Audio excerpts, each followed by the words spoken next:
லோனை வாங்கி போட்டு இது ஒரு கதை. லோன் இல்ல.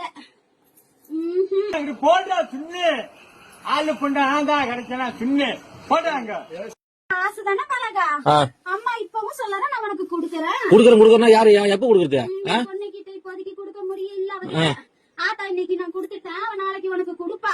நீ வாங்கிட்டு போ பலகா, அவசரப்படாத. எத்தனை நாள்? 3ஆம் தேதியில இருந்தா? ஆமா பலகா, 3ஆம் தேதி வீடு. ரொம்ப நாள் ஆச்சு. விடு, நீ ஈஸியா சொல்ற. வீட்டுல உட்காந்து விடு, நான் போய் பேசி பணத்துக்கு. நீ ஏன் பதில் சொல்ற? அம்மா நான் சொல்றேன். சொல்ல பதில். என் பொண்ணுக்கு ஆத்தா நான் குடுத்துட்டேன். என் பொண்ணு கையெல்லாம் உன் கைக்கு வந்ததுக்கு அப்புறம் கொடுக்க வேண்டிய இடத்துல குடுத்துக்க பலகா. எப்ப வரும்? என் பொண்ணு கையில இருந்து பணம் எப்ப நீ வாங்குறியோ அப்ப உன் கைக்கு வந்து சேரும். இது பேர் பதிலா? ஆத்தா நான் சொல்றது அதுதானம்மா. என்ன சொல்ற ஆத்தா? அம்மா இன்னைக்கு கொடுத்திருக்கேன், நாளைக்கு என் பொண்ணு கையால நீ வாங்கிட்டு போ பாலகான்னு சொல்றேன். நாளைக்கு? எத்தனை நாளா பழகா இது? எத்தனை நாளா? இன்னைக்கு தானே சொல்றேன். இத்தனை நாளா? எத்தனை நாள் போயிருந்தா? இத்தனை நாளும் அந்த பதில் சொன்னேன். என்ன சொன்னா குடுக்கறேன்னு. என் பொண்ணுக்கு கொடுத்திருக்கேன், நாளைக்கு நீ வாங்கிட்டு போ பாலகா. உன் பொண்ணு கொடுத்து பொண்ணு கடை சொல்லு முதல்ல. என் பொண்ணு கையில இன்னும் பணமா வந்து சேரல. அப்புறம் அவளுக்கு வந்து சீரதான் கொடுத்திருக்க இன்னைக்கு. என் நகையா பவுனா கொடுத்துருக்கீங்க. நாளைக்கு உன் கையில பணமா வரும் பாலகா.